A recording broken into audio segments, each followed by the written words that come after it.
ఒకానొక సమయంలో బ్రెజిల్ దేశస్తుడండి ట్రాన్క్రిడో నవీస్ అనేటువంటి ఒక ఆయన 1910 నుండి 1980 సంవత్సరం కాలం వరకు మరణించాడు. అయితే ఆయన బ్రెజిల్ దేశస్తుడు. ఆయన ఏం చేశాడు అని అంటే, ఆ దేశానికి రాష్ట్రపతి కావాలని చెప్పేసి ఎన్నికలకు పోటీ చేశాడు.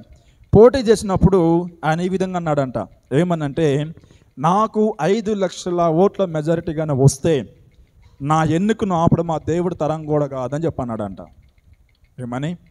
5 లక్షల ఓట్లుగా నాకు వస్తే నన్ను ఆపడము, నేను రాష్ట్రపతిగా కాకుండా ఉండడం ఎవరి తరము కాదు, చివరికి ఆ దేవుడి తరం కూడా కాదని చెప్పేసి అన్నాడంట అండి. సరే కదా అని చెప్పేసి ఎలక్షన్ టైం రావచ్చింది. ఆయనకు అయినటువంటి ఓట్ల సంఖ్య ఎంత అంటే 5,26,000. ఎన్నండి? 5 లక్షల. ఆయన ఎంత అనుకున్నాడు? 5 లక్షలే. ఆయనకు వచ్చిందంత 5,26,000. అంటే 26,000 అధికముగా వచ్చింది ఆయన ఊహించిన దానికన్నా కూడా. అయితే వచ్చినటువంటి ఆధిక్యతను బట్టి ఆయన రాష్ట్రపతిగా అయ్యాడు. అయితే ఆయన ప్రమాణ స్వీకారం చేయాలండి. రాష్ట్రపతి కార్యాలయానికి వెళ్ళాలి, ప్రమాణ స్వీకారం చేసి బాధ్యతలను చేపట్టాలి. అయితే ప్రమాణ స్వీకారానికి ముందు రాష్ట్రపతి కార్యాలయానికి వెళ్లకుండానే గుండెపోటుతోటి మరణించాడు. ఆయన అనుకున్నాడు ఏంటి అని అంటే, 5 లక్షల ఓట్లు వస్తే చాలు, నన్ను ఎవ్వడు కూడా ఆపలేడు. 5,20,000 వచ్చింది. రాష్ట్రపతి అయిందా అంటే రాష్ట్రపతి కాదు కదా, కనీసం రాష్ట్రపతి కార్యాలయం వద్దకు కూడా వెళ్ళలేకపోయాడు. హఠాత్తుగా ఆయన మరణించాడు. సో ప్రియ దేవుని బిడ్డలారా, అన్నీ కూడా మనం అనుకున్నట్టు ఎంత మాత్రం కూడా జరగవు. ఎందుకనంటే మన జీవం ఏ పాటిదో మనకు తెలియదు. మనము అంతలో కనిపించి అంతలో మాయమయ్యే ఆవిరి వంటి వారమని భక్తులైనటువంటి యాకోబు గారు చాలా క్లియర్గా రాస్తూ ఉన్నాడు. కనుక ప్రియ దేవుని బిడ్డలారా, మన జీవితంలో ఏమి జరగొద్దో తెలియనటువంటి వారిగా మనం ఉంటూ ఉన్నాం. మన జీవము ఏ పాటితో కూడా అంచనా వేరే స్థితిలో మనం ఉంటూ ఉన్నాం. కనుక ఈ జీవమును మనం ఎప్పుడు కూడా దానిని పదిలముగా ఉంచుకోవాలన్నా, భద్రముగా ఉంచుకోవాలన్నా కూడా మనం ఎప్పుడు కూడా దేవుని యొక్క చిత్తానికి మనల్ని మనం అప్పగించుకుంటూ ఉండాలి. అంతేగాని మన ఆరోగ్యం బాగుంది కదా అని, మన శక్తి బలం బాగుంది కదా అని మనల్ని మనం ఎప్పటికీ కూడా డంబములు మనము చెప్పుకోకూడదు. మరొక వాక్యం చదువుకుందాం. 2వ కొరింథీయులకు రాసిన పత్రిక 10వ అధ్యాయము 17వ వాక్యాన్ని మనం చదువుకుందాం. కొరింథీయులకు రాసినటువంటి 2వ పత్రిక 10వ అధ్యాయము 17వ వచనం అండి.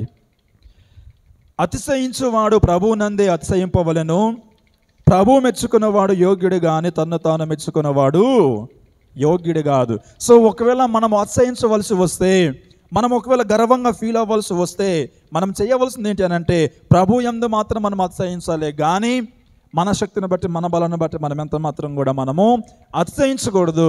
మన గురించి మనం ఎంత మాత్రం కూడా డంబములు మనము చెప్పుకోకూడదు. అలా మనం చెప్పుకున్నట్లయితే మన జీవితంలో దేవుని కార్యాలు జరగవు.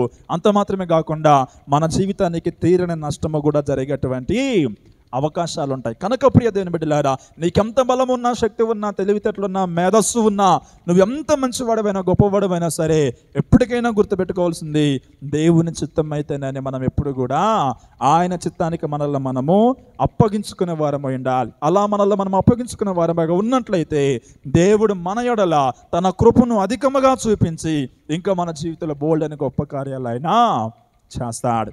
ఒకవేళ రాష్ట్రపతి నిజముగా దేవుని కృపను బట్టి నాకు ఇన్ని లక్షల ఓట్లు అయ్యి నన్ను రాష్ట్రపతిగా చేస్తే ఎప్పుడు కూడా నేను దేవునికి సాక్షిగా ఉంటానని పలుకుంటే బహుశా తను తప్పకుండా రాష్ట్రపతి అయ్యి ఉండేవాడేమో. దేవునికి స్తోత్రం కలుగును గాక. హల్లెలూయా. సో కనుక ప్రియ దేవుని బిడ్డలారా, మనం ఎప్పుడు కూడా మన జీవము మన చేతిలో ఉండదని, మన జీవము, మన ఊపిరి, మన ప్రాణమంతా కూడా ఒక మాయమయ్యేటువంటి ఆవిరితో సమానమని మనం ఎరిగి, మన గురించి మనం ఎప్పుడు కూడా డంబాలు చెప్పుకునే వారిలా కాక, గొప్పలు చెప్పుకొని మన జీవితానికి మనం నష్టాన్ని కలుగు చేసుకునే వారిలా కాక, సమస్తమును కూడా దేవునికి అప్పగించుకొని మనము ఆయన ప్రభు సన్నిధిలో మనల్ని మనం ఎంతగా తగ్గించుకుంటే అంతగా మనం వర్ధిల్లుతాం.